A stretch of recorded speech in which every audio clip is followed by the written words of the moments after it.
সুলাইমান আলাইহিস সালাতু ওয়াস সালাম ওই নদীর পাড়ে পড়ে আছে। এক জেলে মাছ ধরতে আসলো। মাছ ধরার পরে দেখে একজন মানুষ, সুন্দর ফুটফুটে একজন যুবক, সুলাইমান আলাইহিস সালামকে নিয়ে বাড়ির মধ্যে গেল। বাড়ির মধ্যে তাকে সেবা করলো। তখন তার জ্ঞান ফিরল। তখন তার পরিচয় বলতেছে না। এখন সে জেলের ঘরের মধ্যে। জেলের একটি মেয়ে ছিল। ওই জেলের মেয়ে দিনদার পরহেজগার, এত বড় একজন আবেদা। সে কখনোই মহিলা একজন বেগানা পুরুষের সামনে তার মুখ দেখায় নাই। বালেগা হওয়ার আগ থেকেই সে পর্দা পুশিদা চলতো। আর সে আল্লাহর কাছে দোয়া করেছে, আল্লাহ আমি কিছুই চাই না, আমি শুধু পয়গম্বর সুলাইমান আলাইহিস সালামের শুধু তার পরিবার হতে চাই। সুলাইমান আলাইহিস সালাতু ওয়াস সালাম এমন পর্যায়ে জেলের ঘরের মধ্যে তখন সে থাকতেছে। এক পর্যায়ে জেলে তার বিবিকে বলতেছে, আমাদের ঘরে এত সুন্দর একটি যুবক, আসো না আমরা আমাদের কন্যাকে তার কাছে বিবাহ দেই। সুলাইমান পয়গম্বর সে কখনোই বলে না তার পরিচয়। সে এখন জেলের ঘরে থাকতেছে, সেটা তো অমান্য করতে পারে না। সুলাইমান আলাইহিস সালাতু ওয়াস সালাম ওই জেলে যখন প্রস্তাব দেয়, আমার মেয়েকে তোমার কাছে বিবাহ দিতে চাই, তখন সুলাইমান আলাইহিস সালাম তার কথা সে মেনে নিলেন, প্রস্তাবে রাজি হলেন। বিবাহ দিন তারিখ ঠিক করা হলো। এখন জেলে আর সুলাইমান মাছ ধরার জন্য নদীর মধ্যে যায়। মনে রাখবেন, পয়গম্বরের হাতে আছে বরকত। কি আছে? যখন জাল নদীর মধ্যে ফেলে দিলেন, মাছগুলা ডাক দেয়া বলে, হে মাছ, পয়গম্বর সুলাইমান জাল ফেলেছে, তোরা কে কোথায় আসো, চলে আয়, আমরা সবাই সুলাইমানের জালের মধ্যে একত্রিত হব। সমস্ত মাছগুলো একত্রিত হয়ে এমন মাছ উঠেছে যে এক খাওয়ার মধ্যে সে তার নৌকা ভরে গেছে। সুলাইমান আলাইহিস সালাতু ওয়াস সালামের ওই যে আংটি যে জিন ফেলে দিয়েছিল সাগরের মধ্যে, মনে আছে? বড় মাছটা ওই আংটি খেয়েছিল, ওই মাছটাও জালের মধ্যে উঠেছে। ওই মাছ যখন উঠার পরে বাড়ির মধ্যে আসার পর মাছ যখন বিক্রি করবে, তার বাবা বলতেছে, বড় মাছটা যেহেতু আজকে তাদের ফুলসজ্জা, আমার মেয়ের জামাতাকে এই মাছটা তুমি আগে দিবে। আর মেয়ে আনন্দে তার যেহেতু আজকে ফুলসজ্জা, সেই মাছটা আগে কাটতেছে। আর মাছ কাটার সময় তখন ওই আংটিটা বের হয়ে গেল। বলেন আল্লাহু আকবার, একটু জোরে আল্লাহু আকবার। সুলাইমান আলাইহিস সালাতু ওয়াস সালাম তাদের যখন ফুলসজ্জা, আর জেলের মেয়ে তখন ওই মাছ কাটার সময় আংটিটা রেখে দিল। আংটি রেখে দেওয়ার পরে তাদের ফুলসজ্জার রাতে সুলাইমান আলাইহিস সালামের হাতে তখন পরিয়ে দিলেন। সুলাইমান আলাইহিস সালামের আংটি পাওয়ার পর সাথে সাথে তো সে আবার আগের মতো সমস্ত জিন্নাত তার তাবে হয়ে গেছে। তাফসীরের ঘটনা, হাদিসেও না, কোরআনেও না, এটা কিন্তু মনে রাখবেন। সুলাইমান আলাইহিস সালাতু ওয়াস সালাম এই আংটি দেওয়ার সাথে সাথে আবার তার জ্ঞান হারিয়ে ফেলেছে। জ্ঞান যখন হারিয়ে ফেলেছে, তখন আবার জেলের বউ বলতেছে, কি বুঝলাম না, পাগল জামাইয়ের কাছে বিয়ে দিছ নাকি? বাসুরাতে এসে অজ্ঞান হয়ে গেছে। ونشهد أن لا إله إلا الله وحده لا شريك له لا ضد له ولا ند له ولا مثل له ونشهد أن سيدنا وسندنا وحبيبنا وحبيب ربنا وطبيبنا وطبيب قلوبنا ومولانا محمدا عبده ورسوله صلى الله تعالى عليه وعلى آله وأصحابه وبارك وسلم تسليما كثيرا كثيرا. أما بعد فأعوذ بالله من الشيطان الرجيم.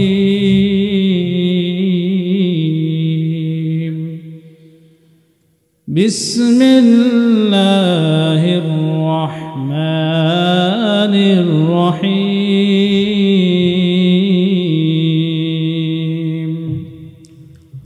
ولقد آتينا داود وسليمان علما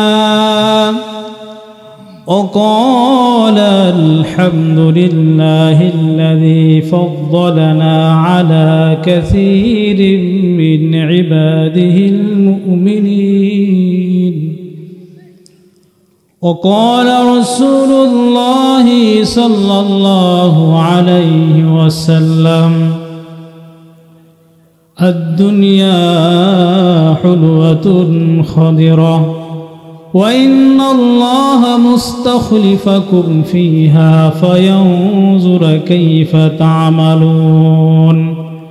فاتقوا الدنيا واتقوا النساء فإن أول فتنة بني إسرائيل كانت في النساء أو كما قال عليه الصلاة والسلام. إن الله وملائكته يصلون على النبي يا أيها الذين آمنوا صلوا عليه وسلموا تسليما. সকলে মুহাব্বতের সাথে দুরূদ ইব্রাহিম পড়ি। اللهم صل على محمد وعلى آل محمد كما صليت على إبراهيم وعلى آل إبراهيم إنك حميد مجيد. اللهم بارك على محمد وعلى آل محمد كما باركت على إبراهيم وعلى آل إبراهيم إنك حميد مجيد. जिंदगी में बंदगी तू करना है, जिंदगी पे बंदगी शर्मिंदा है, जिंदगी पे बंदगी शर्मिंदा है। आए थे हम कुछ ना कुछ खरीदने को,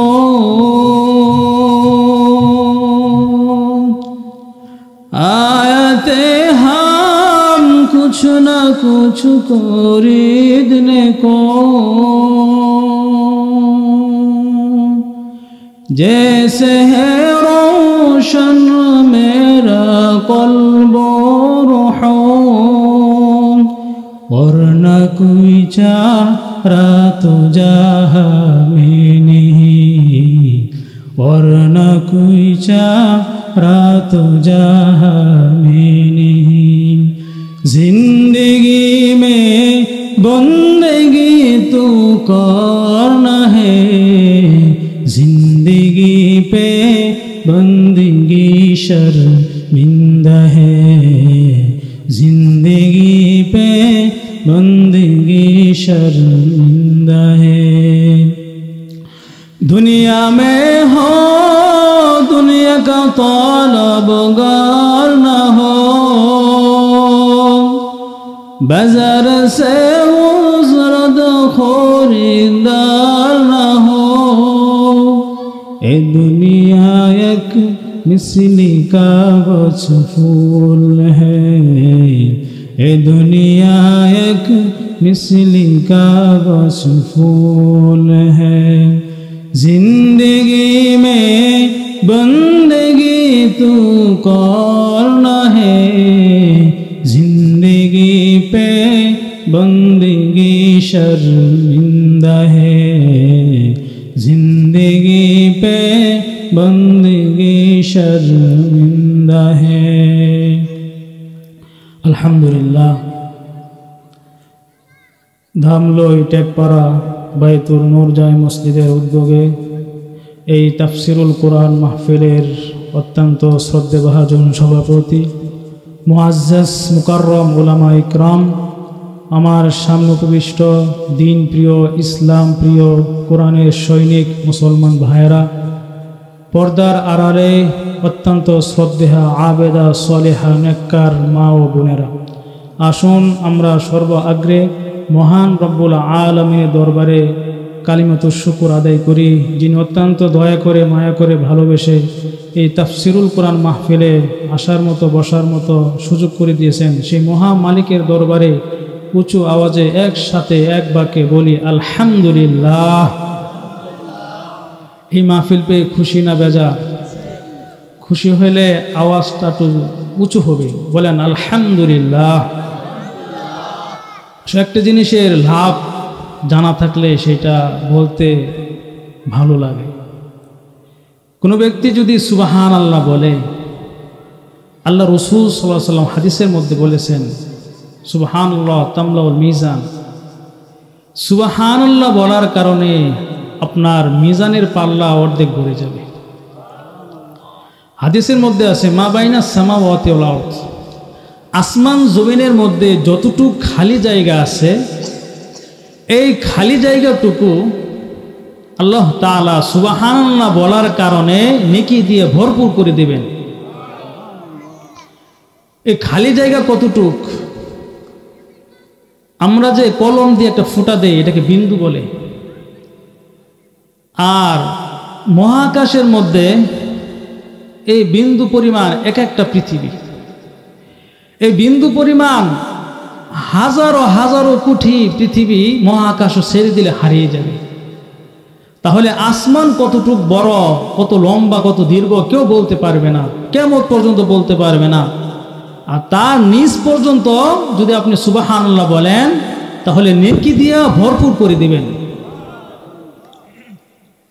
তারপর যদি আলহামদুলিল্লাহ বলা হয়, এই আলহামদুলিল্লাহ ফজিলত, আলহামদুলিল্লাহ বলার সাথে সাথে ওই আলহামদুলিল্লাহ নেকি ফেরেশতারা মহাকাশে কভার করে আল্লাহ রব্বুল আলামিন আরশে মহল্লা নিয়ে যায়, এবং আরশে মহল্লা নেওয়ার পরে আল্লাহ তাআলা ওই আলহামদুলিল্লাহ জান্নাতের মধ্যে নেওয়া হয়। এই আলহামদুলিল্লাহ নেওয়ার পরে আপনার জান্নাতের মধ্যে নাজ নিয়ামত কিয়ামত পর্যন্ত বৃদ্ধি করতে থাকবে না।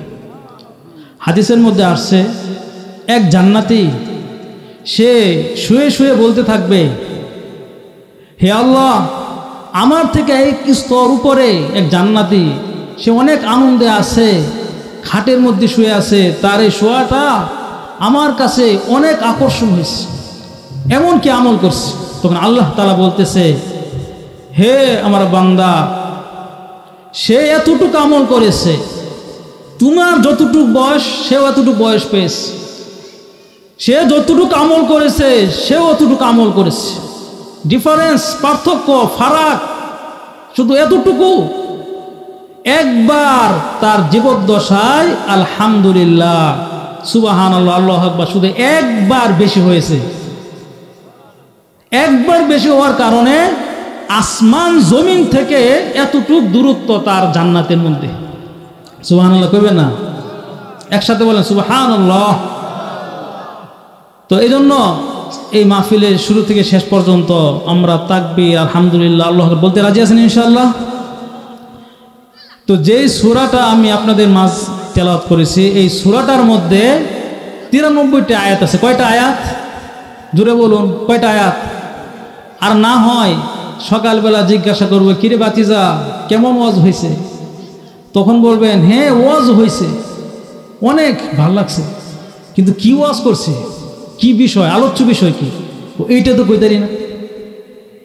এরকম হয় না? এই জন্য তাফসিরুল কুরআন মাহফিল যাতে করে আমাদের এরকম না হয়, যে সূরা থেকে তেলাওয়াত করে, সূরাটির নাম নামল। কি নাম বলেন?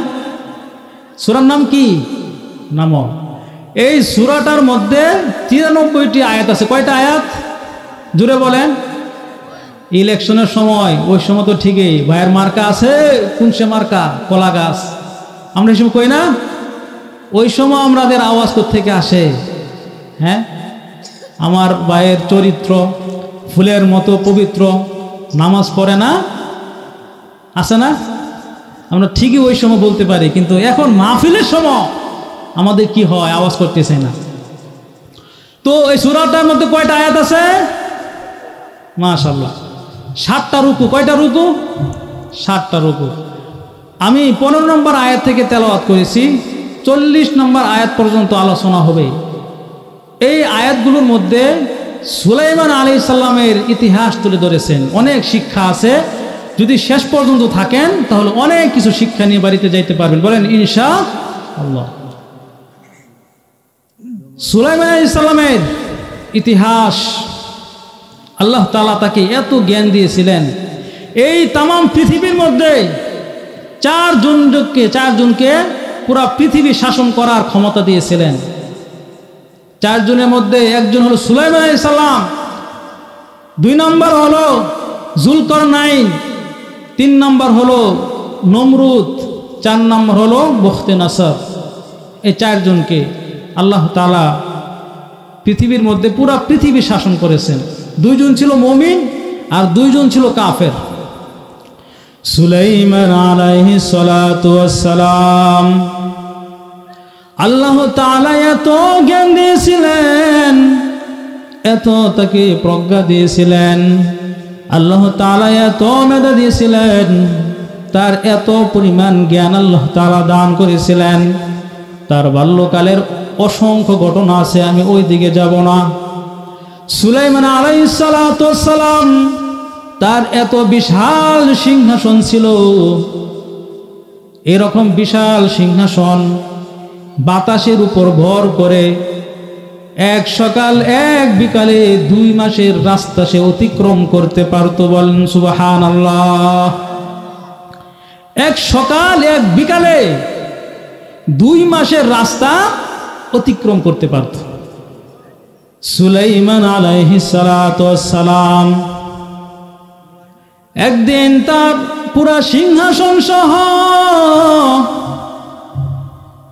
সকল জিন্নাত এবং মানুষ তার পাশে ছিল, প্রাণীকুল তার মাথার উপর থাকতো, সকলকে নিয়ে সে ভ্রমণ করতেছে বাতাসের উপর ভর করে, তখতির উপর ভর করে, পাইলটবিহীন, অকটেনবিহীন, তেলবিহীন সে তখতির উপর ভর করে এক দেশ থেকে আরেক দেশে চলে যেত।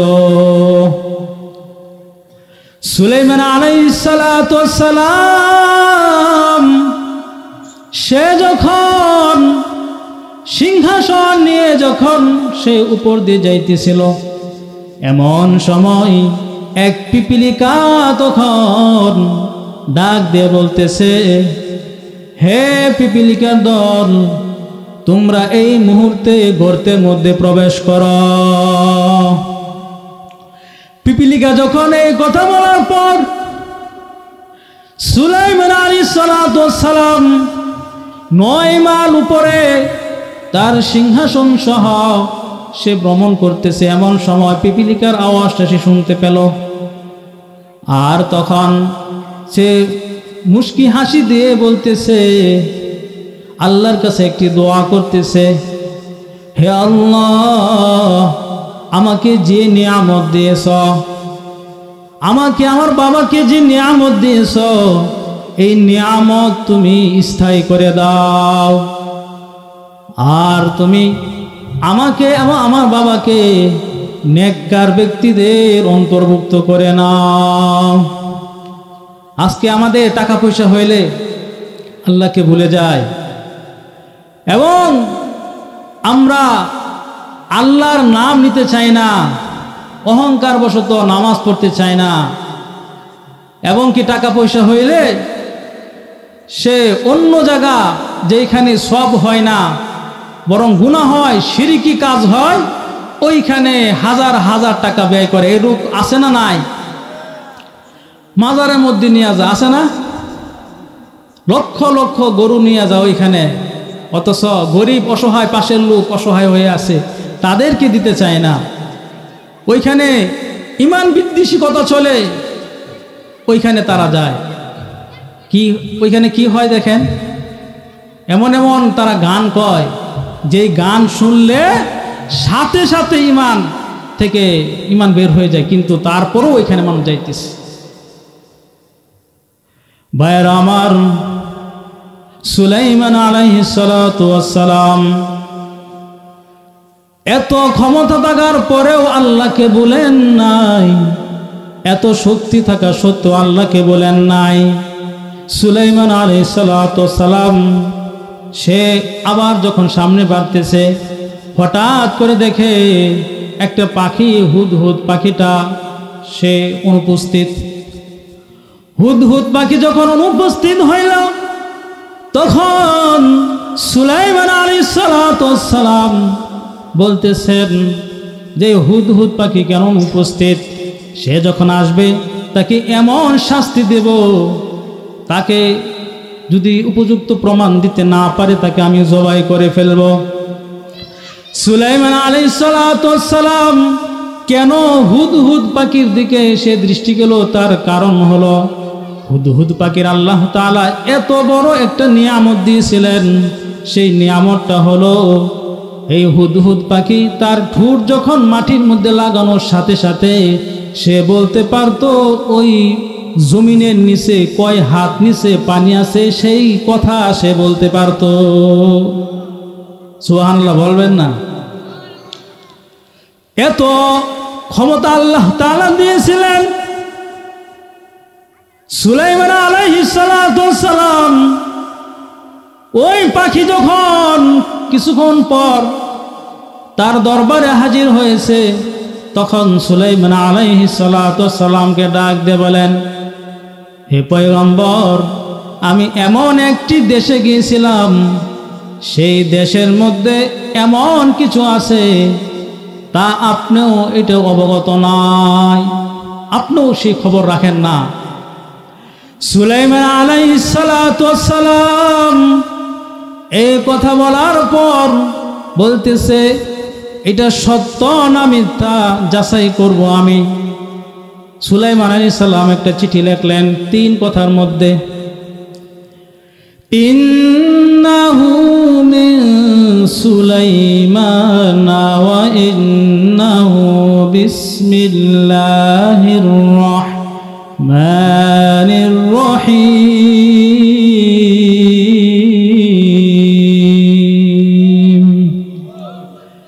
আল্লা তা'লু আলাইয়া মুসলিমিন।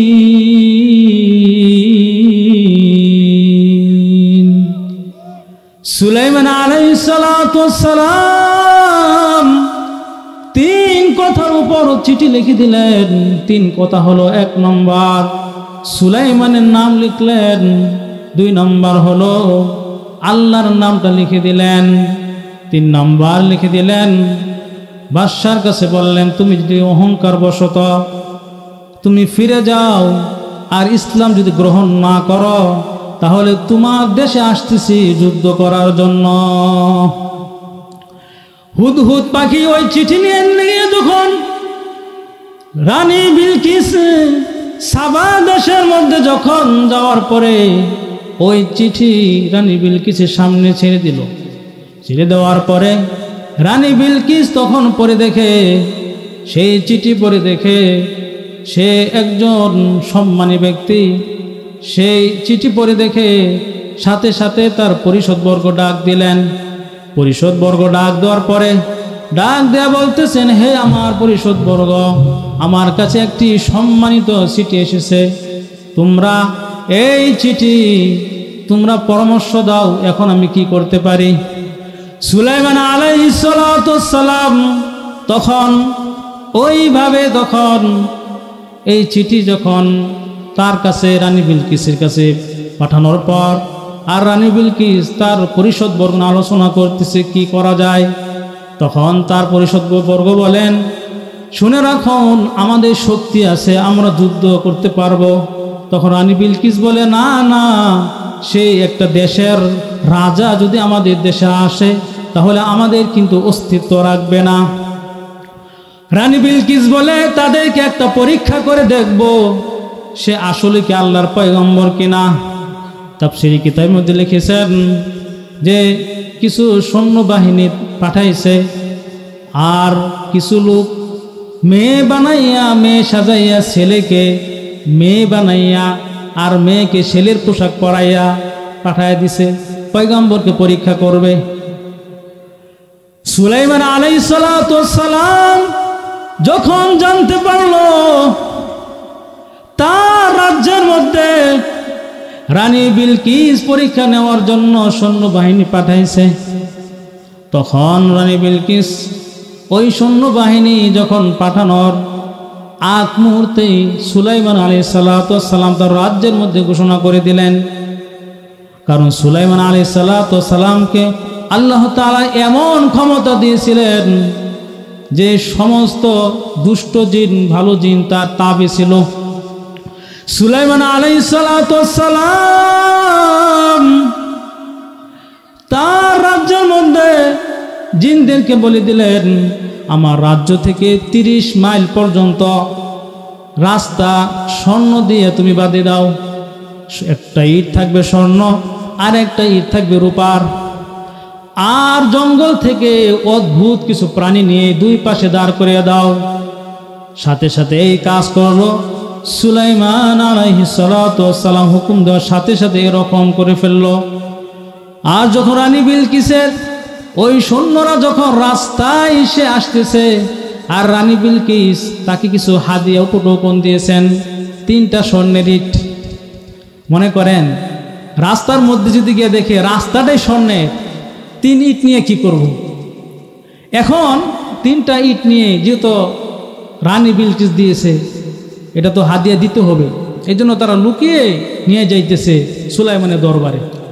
সুলাইমান আলাইহিস সালাতু ওয়াস সালাম তার দরবারে যখন রানী বিলকিসের সৈন্যরা উপস্থিত হয়েছে, তখন প্রশ্ন করতেছে, হে সুলাইমান, বলেন দেখি যে আমরা এই লোকগুলোর মধ্যে কতজন মেয়ে আছে, কতজন ছেলে আছে।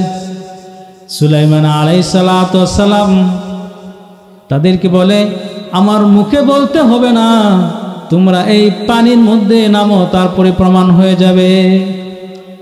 আচ্ছা বলেন দেখি, পানির মধ্যে যদি নামে তাহলে কে ছেলে কে মেয়ে আলামত বেশি যাবে না?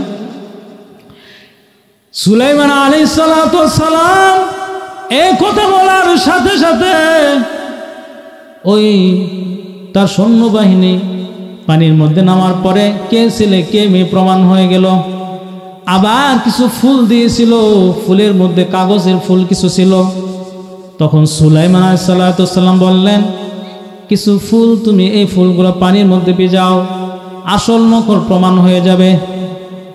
সুলাইমান আলাইহিস সালাতু ওয়াস সালামকে আরো কিছু প্রশ্ন করলেন, সব উত্তর দিলেন। পরিশেষে 3টা ইট যে স্বর্ণের নিয়েছিল, বলতেছে রানী বিলকিস আপনাকে হাদিয়া দিয়েছে।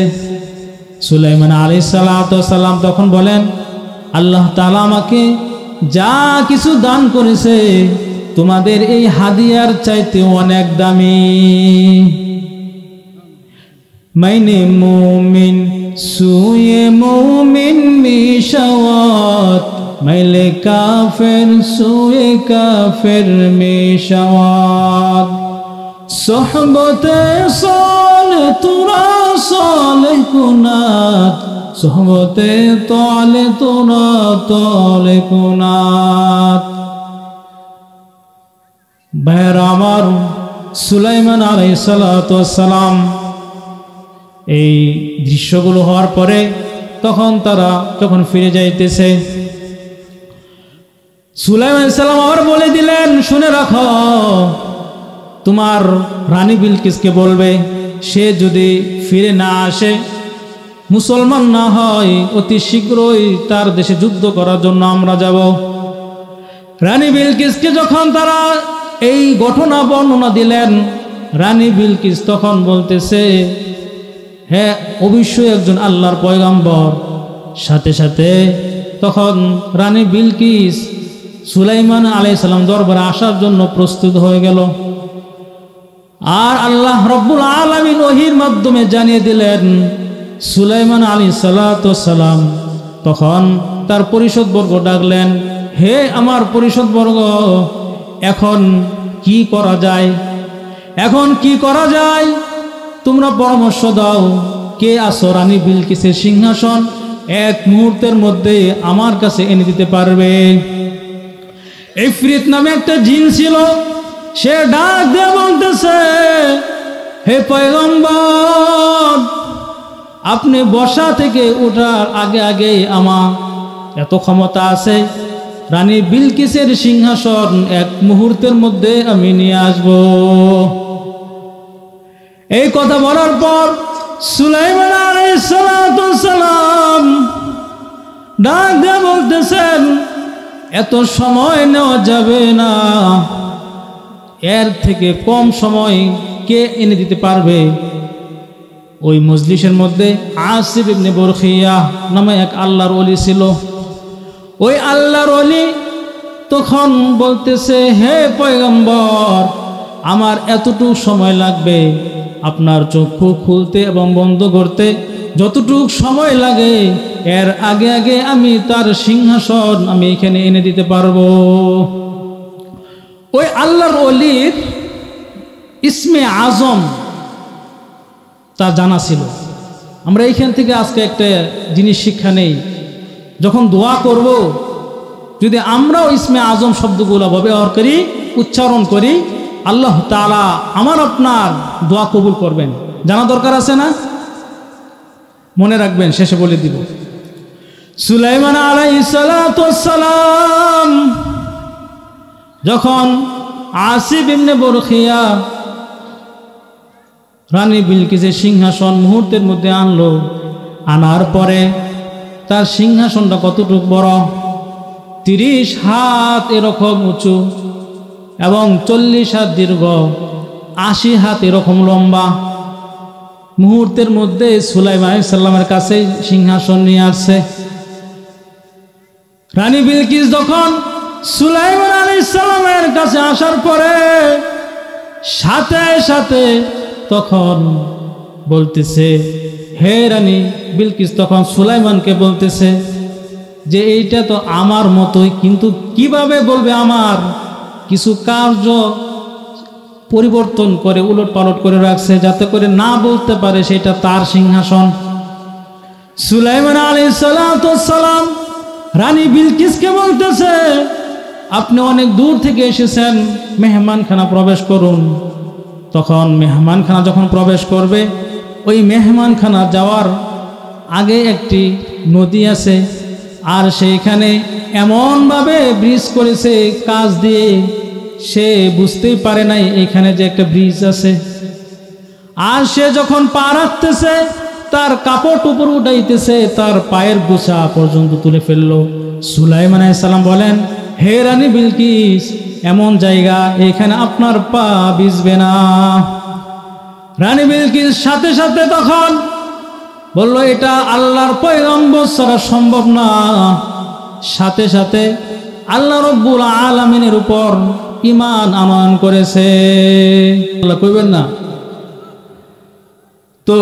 সুলাইমান আলাইহিস সালাম এরকম ভাবে রাজত্ব করতেছে।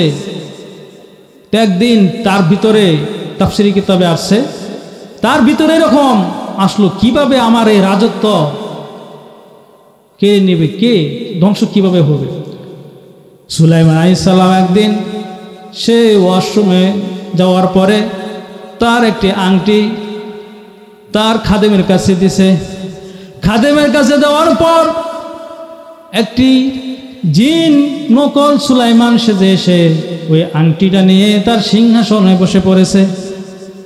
আছে না যে ক্ষমতা নেওয়ার জন্য কৌশলী থাকে, তো ঠিক তেমনি ভাবে ওই নকল সুলাইমান সিংহাসনে বসে বলতেছে, তোমরা কি জানো এই রাজ্যের মধ্যে নকল একজন সুলাইমান আবির্ভাব ঘটবে। এই কথা বলার পরে তখন আসলে যে হে নকল, মানুষে তো জানে না, জিনেরও জানে না। তখন সুলাইমান সালাম যখন অশ্রম থেকে বের হলেন, আর ওই জিন্নাত বলে দিছে যখনই নকল সুলাইমান আসবে তাকে তোমরা মারধর করবে। তো আসলে তো সে নকল। আর পয়গম্বর আলাইহিস সালাম যখন বের হয়েছে তাকে তখন তারা মারধর করতেছে, মারধর করে নদীর পাড়ে রেখে আসছে। তো থানবী রহমতুল্লাহ আলাই একটি ঘটনা লিখেছেন যে মানুষ যখন অন্যায় করে, জুলুম করে, তখন ওই অন্যায়, ওই জুলুম, তার গলায় ওই জুলুমের শাস্তি তার উপরেই চলে আসে। সেই ঘটনাটা কি? এক রাজ্যের মধ্যে কোনো ইনসাফ ছিল না। এক শাগরিদ, এক উস্তাদ ওই দেশের মধ্যে যাওয়ার পরে জিজ্ঞাসা করলো, দুধের কেজি কত? বলে এত। ঘির কেজি কত? বলে এত। তখন উস্তাদ বলে, এই রাজ্যের মধ্যে থাকা যাবে না, কারণ ইনসাফ নাই। এই রাজ্যে থাকা যাবে না, ইনসাফ নাই। তো ঘটনাক্রমে এক চোর চুরি করছে। চুরি করার পরে ওয়াল দোষে এক চোর মারা গেছে। চোর মারা যাওয়ার কারণে চোর আদালতে গেছে বিচার নিয়ে। মহামান্য আদালত, মহামান্য আদালত, আমার এক চোর সদস্য চুরি করতে গিয়ে মারা গেছে, আমি এটার উপযুক্ত শাস্তি চাই। চিন্তা করেন কেমন মগের মূল্য হয়েছে। চুরি করার পরে চুরি বিচার নিয়ে গেছে, আদালতে কেস করার জন্য গেছে। তখন বিচারপতি কেমন? বিচারপতি বলতেছে, কার বাড়ি দোষে চোর মারা গেছে, বাড়িওয়ালাকে ডাকো। বাড়িওয়ালাকে ডাকার পরে তাকে বিচার কাস্টে, ফাঁসির কাস্টে ঝোলাবে। বলতেছে, হে বাড়িওয়ালা শোনো, তোমার বাড়ি দোষে পড়ার কারণে এক চোরের সদস্য মারা গেছে। এখন মারা যাওয়ার কারণে তোমার উপরে ফাঁসি তোমার উপরে প্রদান করা হলো, এখন তোমার ফাঁসি। এ কথা বলার পরে ওই বাড়িওয়ালা অবাক হয়ে গেছে, চুরি করছে কে, বরং তারে শাস্তি দেব, আমাকে শাস্তি দিতেছে। তখন বাড়িওয়ালা বলে, মহামান্য আদালত, বাড়ি তো আমার, কিন্তু যে মিস্ত্রি তাকে ডাকেন, সে তো বাড়ির কাজ করছে। মিস্ত্রিকে ডাকা হলো, তুমি কিভাবে বাড়ির কাজ করেছ? ওয়াল দোষে চোর মারা গেছে, তোমার ফাঁসি। তখন মিস্ত্রি বলতেছে, মহামান্য আদালত, আমার কি দোষ? যে আমার সাথে তো যুগালি ছিল, যুগালিকে ডাকেন। এখন যুগালিকে ডাকা হলো, তো তুমি কিভাবে সিমেন্ট বালু একত্রিত করছো? নরম হয়েছে, নরম হওয়ার কারণে ওয়াল দোষে পড়ে চোর মারা গেছে, তোমার ফাঁসি। তখন বলে, মহামান্য আদালত, আমার কি দোষ? যে পানি এনে দিছে সে যদি পানি ঠিক মতো ডালতো তাহলে তো ওয়াল দোষে পড়তো না, অতএব ফাঁসি হলে তার হবে, পানিওয়ালার হবে। পানিওয়ালাকে ডাকা হলো, হে পানিওয়ালা, তোমার ফাঁসি। পানিওয়ালা তখন ডাক দিয়ে বলে, মহামান্য আদালত, আমার কি দোষ? রাজার বাড়ির হাতি উঠে দিছে দৌড়, আর আমি পানি নিয়ে গিয়ে সেই পানি বেশি পড়ার কারণে সেই মশলা নরম হয়েছে, মশলা নরম হওয়ার কারণে ওয়াল দোষে পড়ে চোর মারা গেছে, অতএব আমার তো কোনো দোষ নাই। তখন বলে, হাতিওয়ালাকে ডাকো। হাতিওয়ালাকে ডাকার পর হাতিওয়ালা তখন বলতেছে, মহামান্য আদালত, আমার কি দোষ? রাজার বাড়ির মেয়ে নুপুর পরে জুন্নু করে হেঁটে গেছে, হাঁটার কারণে হাতি উঠে দিছে দৌড়, আর দৌড় দেওয়ার কারণে তখন পানিওয়ালা দিছে দৌড়, আর পানিওয়ালা দৌড় দেওয়ার কারণে পানি পড়ে গেছে, আর তখন সিমেন্ট বেশি নরম হয়েছে, নরম হওয়ার কারণে ওয়াল দোষে চোর মারা গেছে, আমার কি দোষ? তখন বলতেছে, ওই মেয়েকে ডাকো। সে কেন নুপুর পড়ছে? মেয়েকে ডাকানোর পর মেয়ে তখন বলতেছে, মহামান্য আদালত, আমার কি দোষ? যে নুপুর বানাইছে সে যদি না বানাইতো আমি তো নুপুর পড়তাম না। ফাঁসি হইলে সে বাইন্না বেটার হবে। তো বাইন্নাকে ডাকা হলো, তোমার ফাঁসি। কেন? দেখেন আশ্চর্য রায় কিভাবে প্রদান করে। বাইন্নাকে বলে, তুমি নুপুর বানানোর কারণে, ওই মেয়ে লোক নুপুর পরার কারণে হেঁটে হেঁটে গেছে, আর হাতি উইটা দিছে দৌড়। হাতি উইটা দৌড় দেওয়ার কারণে পানিওয়ালা দিছে দৌড়। পানিওয়ালা দৌড় দেওয়ার কারণে পানি বেশি পড়ে গেছে, আর পানি বেশি পড়ার কারণে সেই ইট সিমেন্ট একত্রিত করতে গিয়ে নরম হয়েছে, আর যুগালি তখন মিলাইতে গিয়ে সেটা এদিক সেদিক হয়েছে, আর ওয়ালটা নরম হয়েছে, ওয়াল দোষে পড়ে চুর মারা গেছে। সেই দোষী সাব্যস্ত হয়ে তোমার উপর ফাঁসির রায় প্রদান করা হলো। বাইন্না এত চিকন, তার গলার মধ্যে যখন ফাঁসির দড়ি তার গলায় দেওয়া হলো, সে এত চিকুন, রশি বের হয় আর ভিতরে যায়। যেহেতু এটা এমন একটি দেশ, ইনসাফ নাই। মহামান্য আদালত বলতেছে, জল্লাদ বলতেছে, মহামান্য আদালত, তার গলায় তো রশি লাগে না। তখন মহামান্য আদালত বলতেছে, আরে বেকুব, যার গলার মধ্যে রশি লাগে তাকে ফাঁসি দেয়া যাবে। মনে আছে তো ওই যে উস্তাদ শাগরিদ, তারা দুইজনে একসাথে আসছিল। উস্তাদ চলে গেছে, আর শাগরিদ দুধ আর ঘি সস্তা হওয়ার কারণে, খাওয়ার কারণে এখন তারা ওই শাগরিদ তো মোটা হয়ে গেছে। এখন জল্লাদ বাজারে খুঁজতে খুঁজতে ওই মোটা লোককে পাইছে।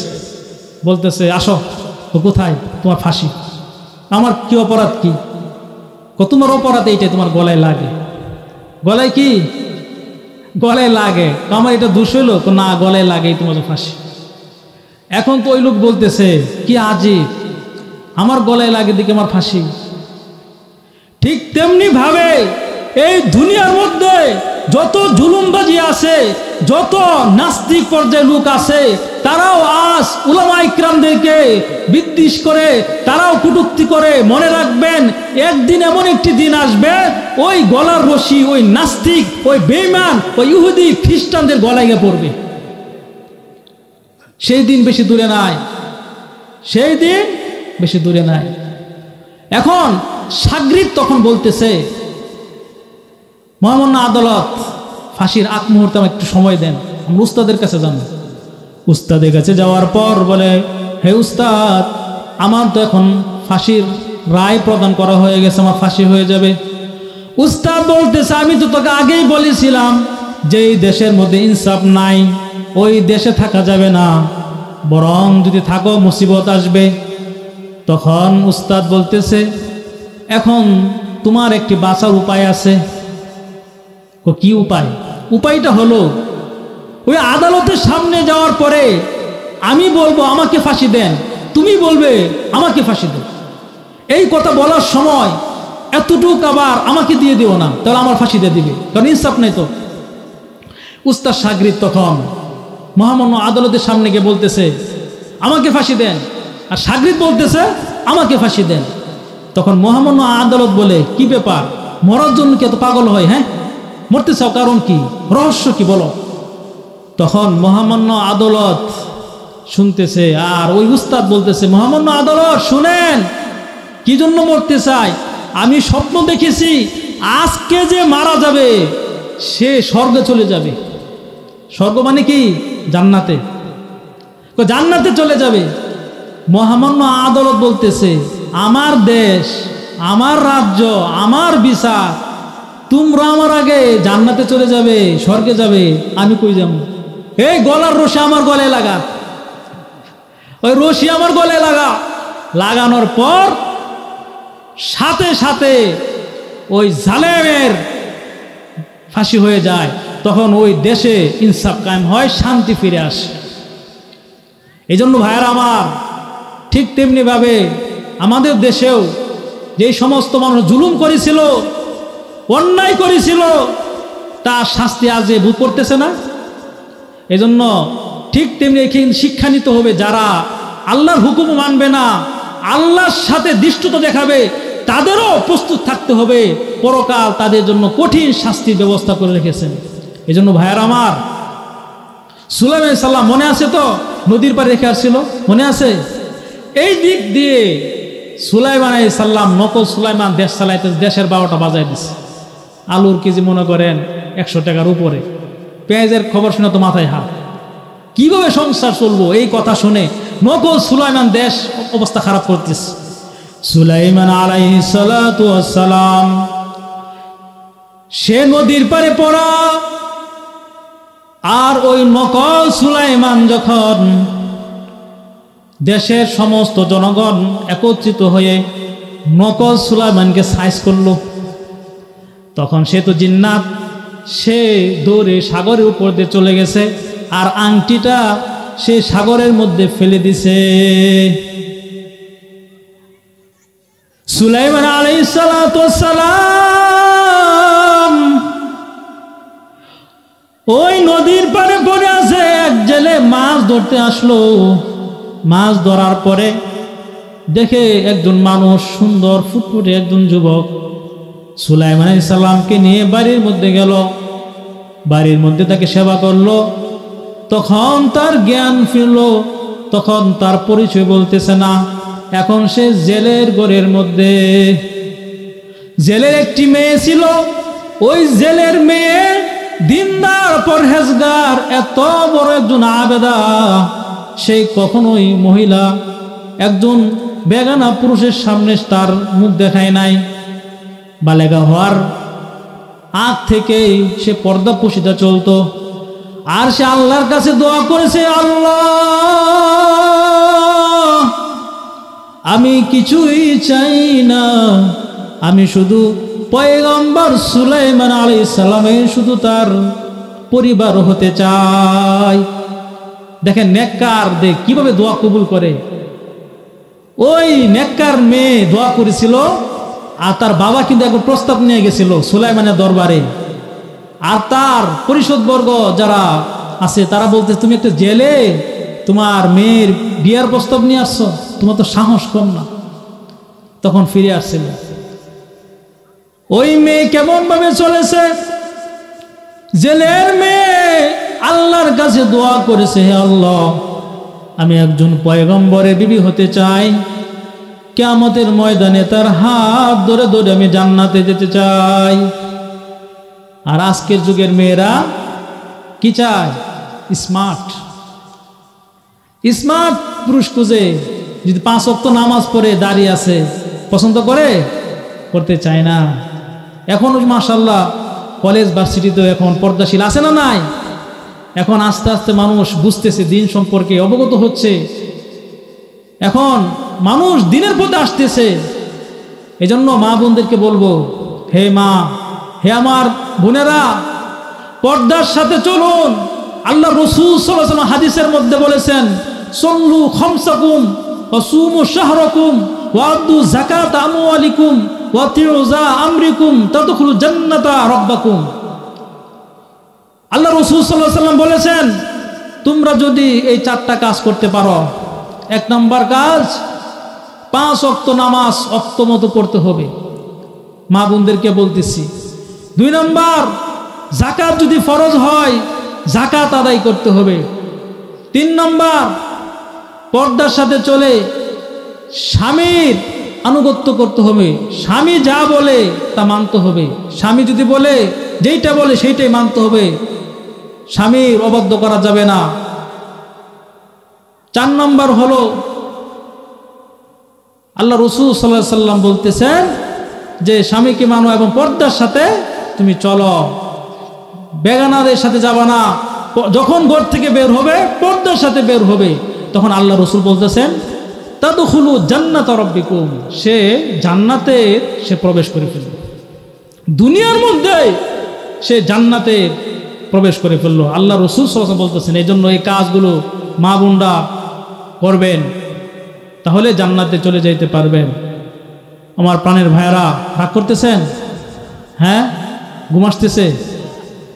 এই জন্য নাস্তিকদের সামনে কঠোর ভাষা বলতে হবে। নাস্তিকদের সামনে যখন নাস্তিকরা সামনে আসে, তারা সবচাইতে বড় ভয় পায় আল্লাহু আকবার ধ্বনি। আল্লাহু আকবার যখন শুনে, তখন তাদের অন্তরে কম্পন শুরু হয়ে যায়। নাস্তিকতা নিপাত যাক, দিন ইসলাম জিন্দাবাদ, কোটি প্রাণে একে আওয়াজ। খোদাদ্রোহী ছাড় পাবে না, এই বাংলা ঠাই হবে না, মুসলমানরা জেগেছে আজ।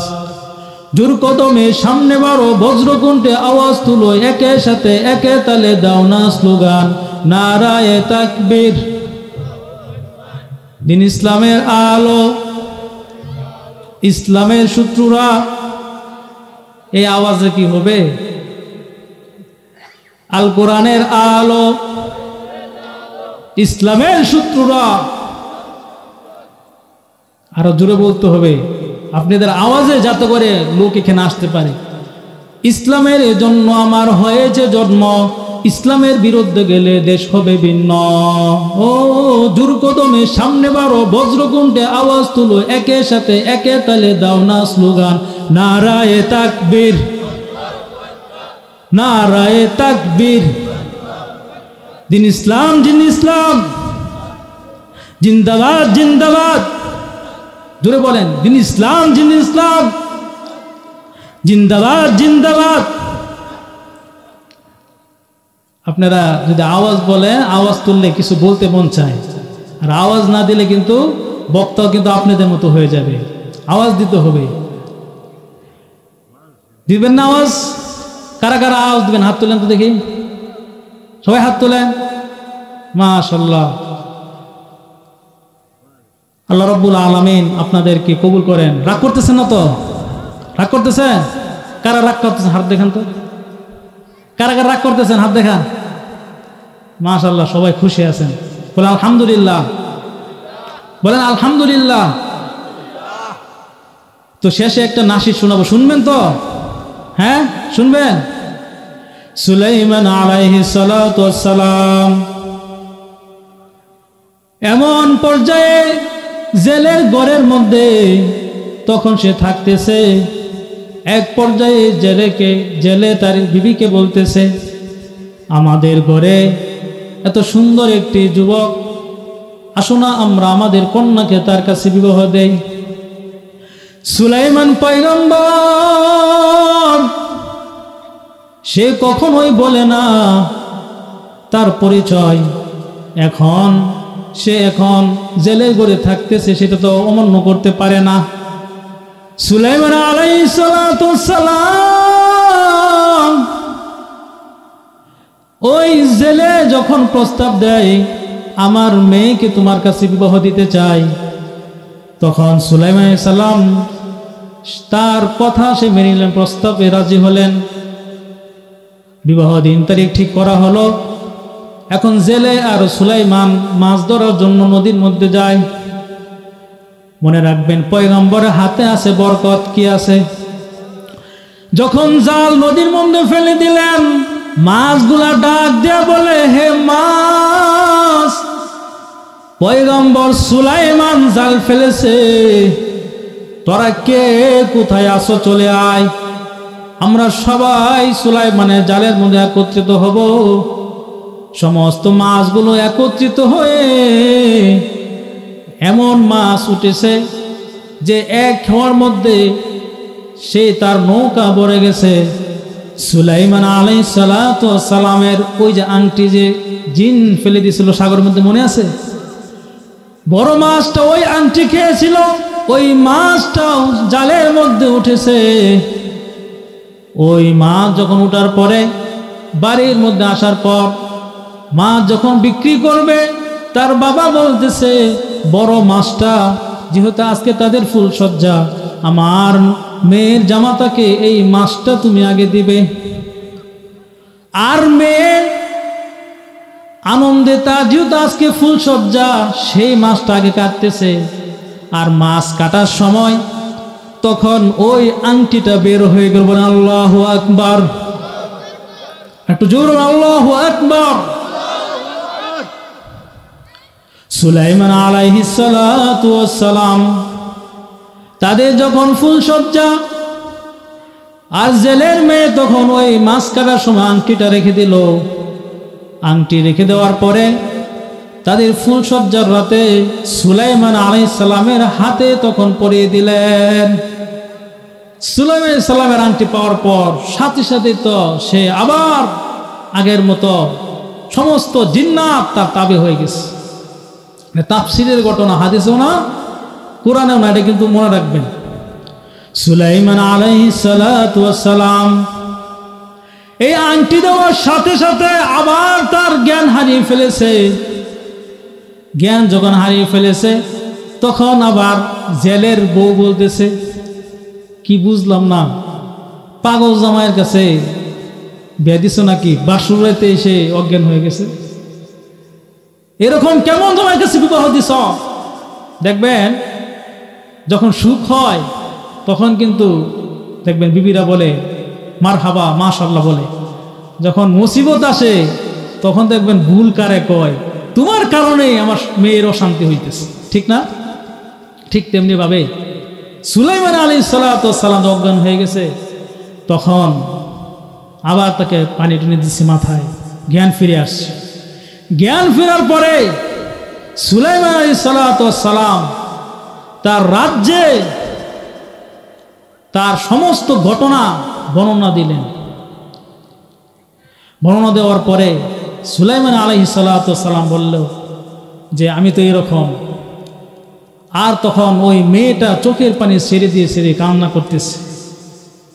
সে বলতেছে, হে আমার প্রাণের স্বামী, আমি জেলের মেয়ে, আমি আল্লাহর কাছে দোয়া করেছিলাম, হে আল্লাহ, আমি সুলাইমান আলাইহিস সালামের বিবি হব, কিন্তু আপনাকে এরকম ভাবে এনে আমাকে আমার স্বামী বানাবে আমি কল্পনা করি নাই।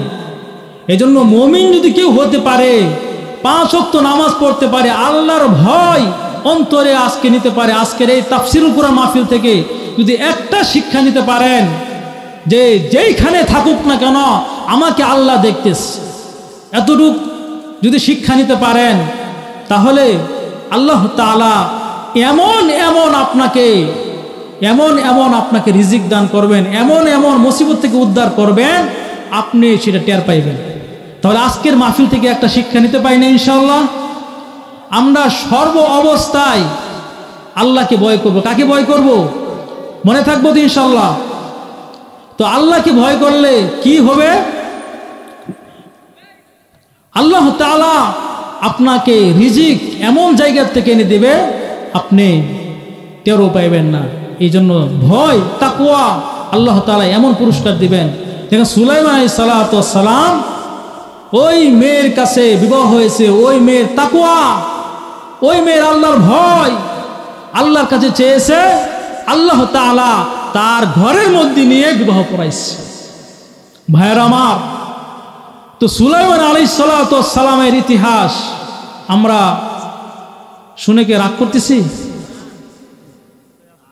হৃদয় উজাড় করে আমি ভালোবাসি তোমায়, ভালোবাসি তোমায়, হৃদয় উজাড় করে আমি ভালোবাসি তোমায়, ভালোবাসি তোমায়, ভুলিনি তাই আজও আমি, ভুলিনি তাই আজও আমি, হে প্রিয় নবী তোমার হৃদয় উজাড় করে আমি ভালোবাসি তোমায়, ভালোবাসি তোমায়, থাকবে কত আর দূরে দূরে তুমি আমাকে ছেড়ে, থাকবে কত আর দূরে দূরে তুমি আমাকে ছেড়ে, শান্ত করো এই মনটাই আমার, শান্ত করো এই মনটা আমার, দিদার দিয়ে আমায় হৃদয় উজাড় করে আমি ভালোবাসি তোমায়, ভালোবাসি তোমায়, তোমাকে ভালোবাসতে বাসতে হয় যেন আমার মরণ। তোমায় শুধু চাই গো সদা, চাই না রঙিনে ভুবন। তোমার ছবি মনের কাবায় যত্ন করে রেখেছি, তোমার নামের হৃদয় পাতে শত কবিতা লিখেছি। তুমি আমার জীবন গো, তুমি আমার মরণ। তুমি আমার জীবন গো, তুমি আমার মরণ। বুঝে না তুমি, তুমি বিনে বুঝে না এই মন তুমি বিনে। হে প্রিয় নবী আমার, আহার হৃদয় উজাড় করে আমি ভালোবাসি তোমায়, ভালোবাসি তোমায়। হৃদয় উজাড় করে আমি ভালোবাসি তোমায়। কি সঙ্গীত কি খারাপ লাগে? হ্যাঁ, কার কার খারাপ লাগে? হাত দেখে। সবার ভালো লাগে? তো ভাইয়েরা আমার, রসুলের প্রতি মহব্বত দরকার আছে না নাই? রসুলের প্রতি ভালোবাসা থাকতে হবে। যদি থাকে তাহলে আল্লাহ রসুল সাল্লাল্লাহু আলাইহি সাল্লাম কিয়ামতের ময়দানে আমাকে আপনাকে একসাথে নিয়ে জান্নাতে চলে যাবে। সুবহানাল্লাহ বলবেন না? সুলাইমান আলাইহিস সালাতু ওয়াস সালাম এত বড় বিশাল রাজ্য, তারপরও আল্লাহকে ভুলেন নাই। এই জন্য আমার যুবক ভাইয়ারা, হে যুবক ভাইয়ারা, মন কি চায় না 5 ওয়াক্ত নামাজ পড়তে? হে যুবক ভাই, তোমার মতো কত যুবক 5 ওয়াক্ত নামাজ পড়ে, 1 ওয়াক্ত নামাজ কাজা করে না? এইরকম যুবক আছে না নাই? জোরে বলতে হবে, আছে না নাই? হে যুবক, তোমার কি হলো? 5 ওয়াক্ত নামাজ কেন পড়ো না? বুঝতে হবে, তোমাকে শয়তান ওয়াসওয়াসা দিচ্ছে।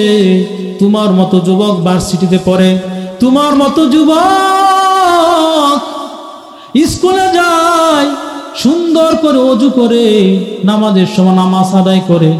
এজন্য আমার যুবক ভাইরা 5 ওয়াক্ত নামাজ পড়ো, এমন কোনো দিন নাই যুবকের লাশ পাওয়া যায় না।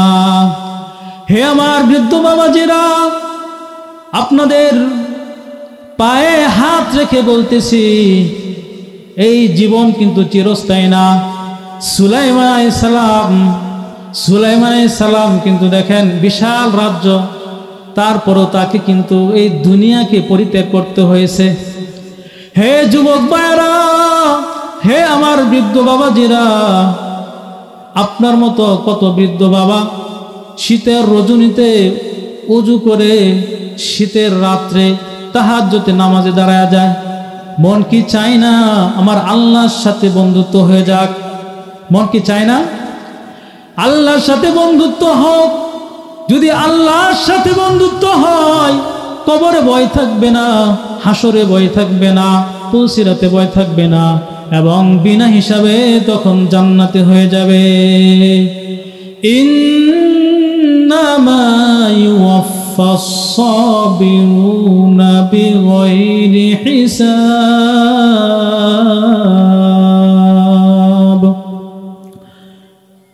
হে আমার পর্দার আলে মা ও বোনেরা, মন কি চায় না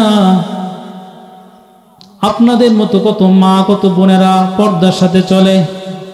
যারা পর্দা করতে চান না তাদেরকে আমি বলতেছি, আল্লাহ তাআলা বলেছেন এরকম ভাবে যারা পর্দা করবে না, আল্লাহ তাআলা ধমক দিয়েছেন, তোমরা যখন ঘর থেকে বের হবে হিজাব পরে বের হবে। এটা কোরআনের আয়াত।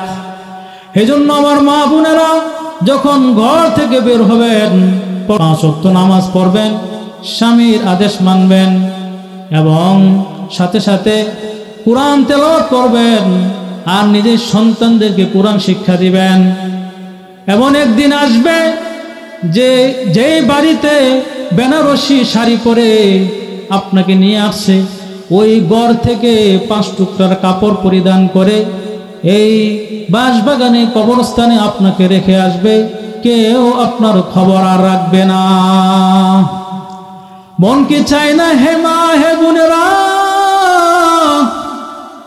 একটি সন্তান কুরআন তেলাওয়াত করুক, মৃত্যুর পরে হাত তুলে দোয়া করবে?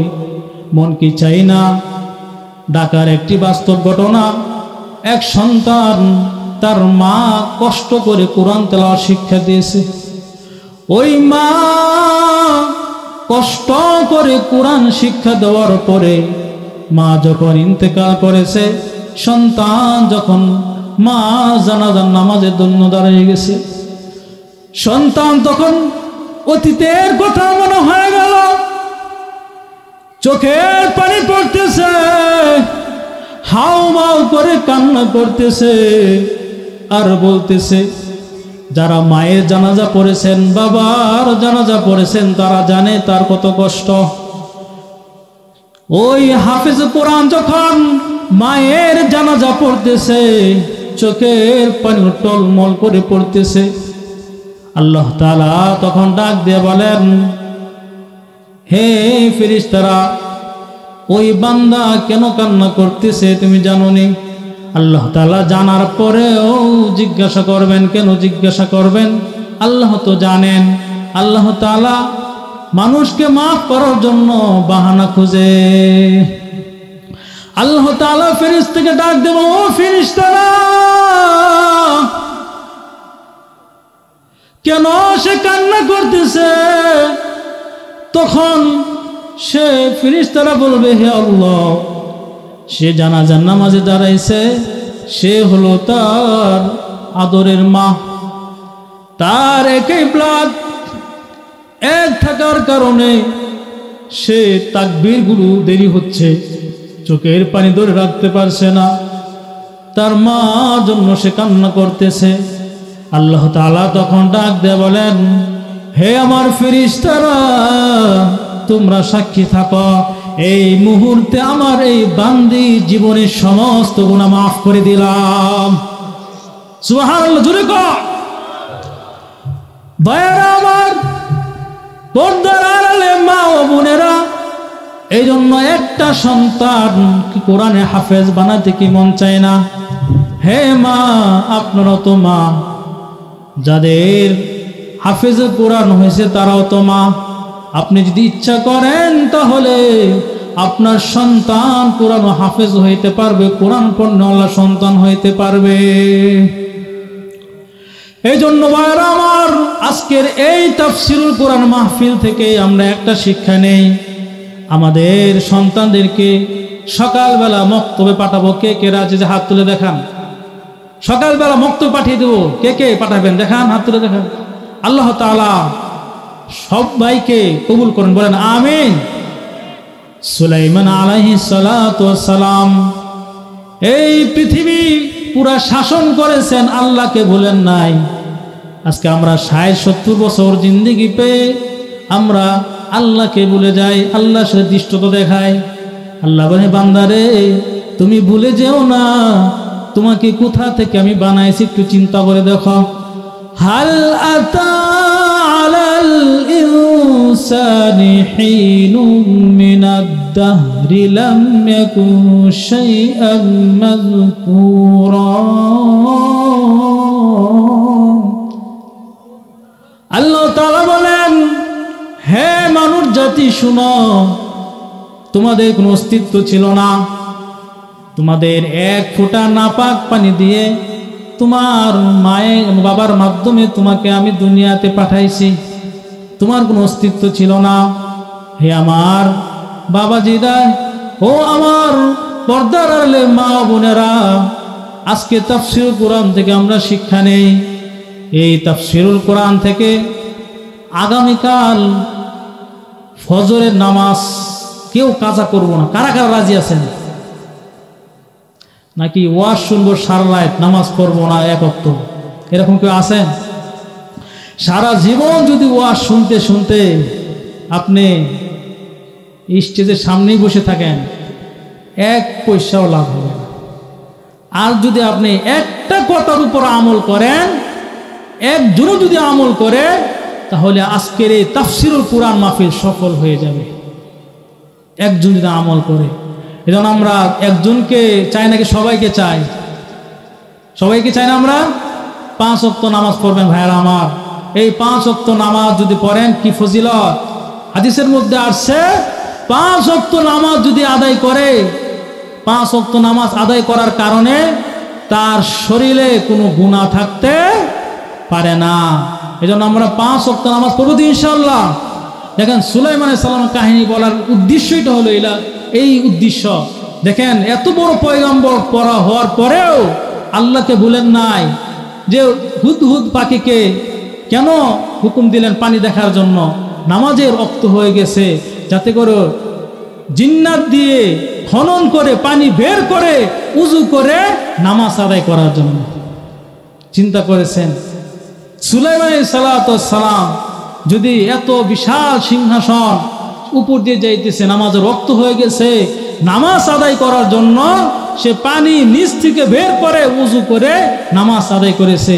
আর আমরা যদি এত সুযোগ সুবিধা থাকা সত্ত্বেও যদি আমরা নামাজ না পড়ি, তাহলে আমাদের মতো কি হতভাগা কেউ আছে? হ্যাঁ, এই জন্য ভাইয়েরা আমার 5 ওয়াক্ত নামাজ আমরা পড়ব তো ইনশাআল্লাহ। তো সুলাইমান আলাইহিস সালামের শেষ ফিনিশিং আমি দিতেছি। সুলাইমান আলাইহিস সালাম মৃত্যুর আগ মুহূর্ত পর্যন্ত সে এই সিংহাসন, এই বিশাল পৃথিবী রাজত্ব করেছেন। সে যখন বাইতুল মুকাদ্দাসের কাজ হাতে নিয়েছেন, কাজ করতেছেন জিন্নাত দিয়ে, জিন দিয়ে কাজ করাইতেছেন। আল্লাহ তাআলার হুকুম আসলো, হে সুলাইমান তোমার মেয়াদ শেষ, মালাকুল মাউত তোমার সামনে হাজির হবে। আল্লাহর কাছে বলতেছে, হে আল্লাহ আমাকে একটু সময় দেন যাতে করে বাইতুল মুকাদ্দাসের কাজগুলো শেষ করতে পারি। তখন আল্লাহ বলতেছেন, না, সময় দেওয়া হবে না। فَإِذَا جَاءَ أَجَلُهُمْ لَا يَسْتَأْخِرُونَ سَاعَةً وَلَا هُمْ يَسْتَقْدِمُونَ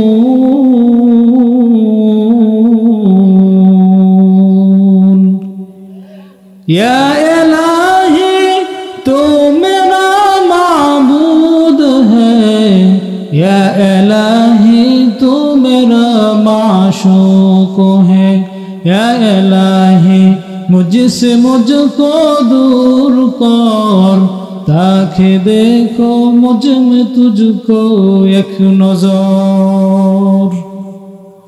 সুলাইমান আলাইহিস সালাম তখন আল্লাহকে সময় চাইলেন, হে আল্লাহ আমার কিছু সময় দেন, বাইতুল মুকাদ্দাসের কাজটা শেষ করি। আল্লাহ বললেন, কি বললেন? সময় দেওয়া যাবে না। সুলাইমান আলাইহিস সালাম আল্লাহর কাছে যখন সময় চাইলেন, আল্লাহ তাআলা বলে দিলেন, হে পয়গম্বর, না না, সময় দেওয়া যাবে না, তবে এই বাইতুল মুকাদ্দাসের কাজ তোমার দ্বারা সম্পূর্ণ হবে। বলেন আল্লাহু আকবার। সূরা সাবার মধ্যে আল্লাহ তাআলা বলে দিয়েছেন কিভাবে সুলাইমান আলাইহিস সালাম বাইতুল মুকাদ্দাসের কাজ সম্পূর্ণ করবেন। সুলাইমান আলাইহিস সালামকে বলে দিলেন, হে পয়গম্বর, আপনি একটি লাঠির উপর ভর করে আপনি ইবাদতে মশগুল হয়ে যান। যেইখানে ইবাদত করবে তার পাশে গ্লাস দিয়ে এরকম গ্লাসের বাহির থেকে সুলাইমান আলাইহিস সালামকে দেখা যায়, মনে হয় সে ইবাদতে মশগুল আছে। আর জিন্নাতরা তারা কাজ করতেছে বাইতুল মুকাদ্দাসের।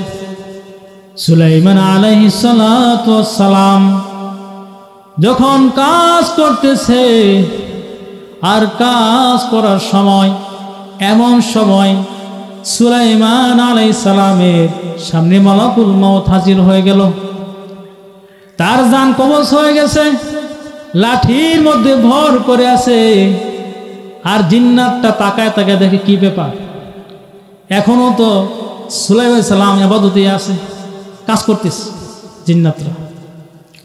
সুলাইমান আলাইহিস সালাম দাঁড়িয়ে আছে, এক পর্যায়ে যে ইউ পোকা আছে, ইউ পোকা চিনেন না? কুলি পোকা চিনেন তো? ওই ইউ পোকা লাঠির নিচ দিয়ে খেয়ে ফেলেছে। লাঠির নিচ দিয়ে যখন খেয়ে ফেলেছে, তখন সাথে সাথে সুলাইমান আলাইহিস সালাম মাটির মধ্যে পড়ে গেছে। সুলাইমান আলাইহিস সালাম পড়ে যাওয়ার পর জিন্নাতরা একত্রিত হয়ে সামনে এসে তখন বলতেছে, হায় রে, সুলাইমান আলাইহিস সালাম অনেক আগে ইন্তেকাল করেছে, আমরা কত কষ্ট করে কাজ করতেছি। কারো যদি সাধ্য থাকে জিন্নাতদের বানানো বাইতুল মুকাদ্দাস দেখে আসবেন। আমাদের সর্বপ্রথম কেবলা কোনটা? জেরুজালেম। আজকে ইহুদি খ্রিস্টানরা এই বাইতুল মুকাদ্দাসের প্রতি লোভ, কারণ ওইখানে হীরা মণি মুক্তা লুকায়িত আছে। জিন্নাতরা সাগরের নিচ থেকে এনে এনে এটার কাজ করেছে। আজকে পুরা বিশ্ব ওইটার দিকে তাকিয়ে আছে। দেখেন মুসলমানদের সম্পদ কিভাবে নিতে চায়। আজকে আমরা ঈমান দুর্বল হওয়ার কারণে আজকে আমাদের উপর ইহুদি খ্রিস্টানরা হামলা করতেছে, কিন্তু আমরা ঘুমিয়ে আছি, আমাদের কোনো চিন্তা হয় না। আমাদের সম্পদ তারা নিতে চায়, অথচ আমাদের কোনো অনুভূতি হয় না। এই জন্য ইমানদার কখনোই ইহুদি খ্রিস্টান বেঈমানদের পক্ষে যাইতে পারে না। সর্বক্ষণ মুমিনদের সাথে থাকবে, মুমিনদের পাশেই থাকবে, উলামায়ে কেরামদের পাশে থাকবে। সুলাইমান আলাইহিস সালাম এত বিশাল সিংহাসন থাকার পরেও পৃথিবীতে থাকতে পারেন নাই। আমি আর আপনিও কিন্তু থাকতে পারবো না। এই জন্য ভাইয়েরা আমার আপনার কাজ হলো এইখান থেকে শিক্ষা নেওয়া যে আজকের পর থেকে আমরা কেউ গুনাহ করব না। বলেন, আজকের পর থেকে আমরা কেউ গুনাহ করব না। বলেন, জুড়ে বলেন, আজকের পর থেকে কেউ আমরা গুনাহ করব না। যারা কয় না মনে তারা গুনাহ করব নাকি? যুবক ভাইরা বলতেছে, হুজুর বাড়িতে গিয়ে তো আমি মোবাইল দেখি। বলেন, আজকের পর থেকে আমরা কেউ গুনাহ নেকির কাজ ছাড়বো না। বলেন, নেকির কাজ ছাড়বো না। ভাইরা আমার, প্রধান বক্তা এসে পড়েছে, আর আলোচনা দীর্ঘ করব না। যতটুকু আলোচনা করেছি এই আলোচনা আল্লাহ তাআলা সর্বপ্রথম আমাকে এবং আপনাদেরকে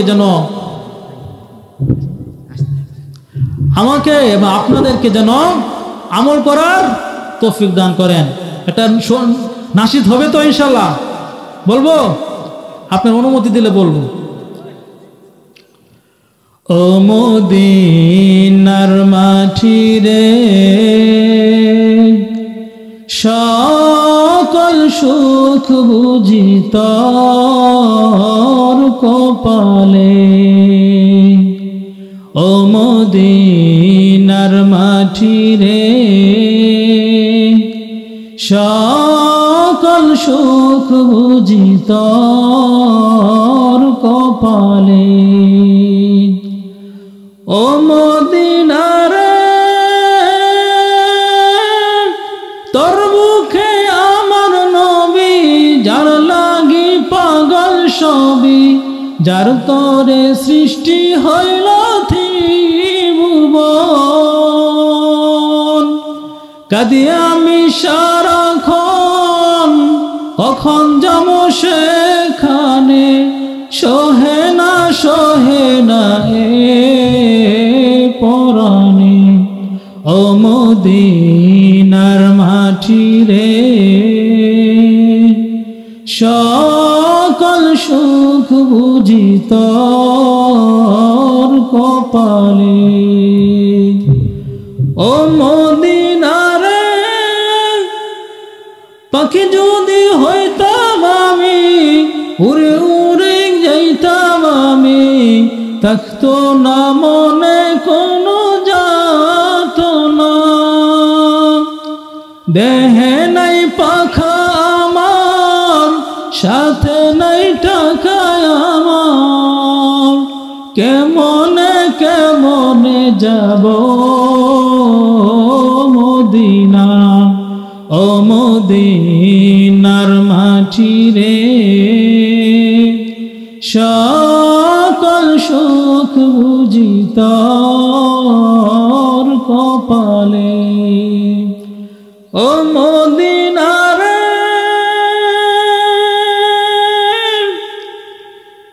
তোর কাছে গেলে আমি কত সুখী হইতাম জানি তোকে আমি কেমনে বুঝাই তোরে মদিনা শরীফে গে নবীজিকে সালাম দিয়ে বলিতাম মনের যাতনা ও মদিনার মাটি রে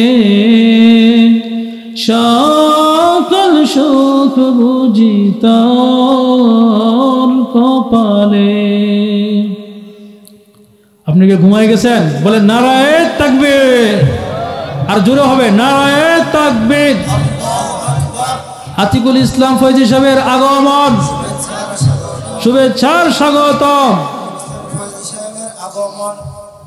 আল্লাহ রাব্বুল আলামিন আমাদের প্রধান বক্তা এসে পড়েছেন, তো আল্লাহ রাব্বুল আলামিন ওনাকে যেন নেক হায়াত দারাজ করেন।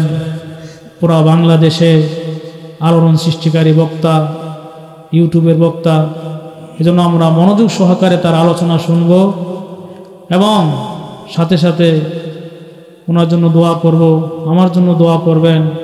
আল্লাহ রাব্বুল আলামিন যাতে করে আমাদেরকে মুসিবত থেকে এবং সর্বপ্রকারের দুর্ঘটনা থেকে আমাদেরকে হেফাজত করেন।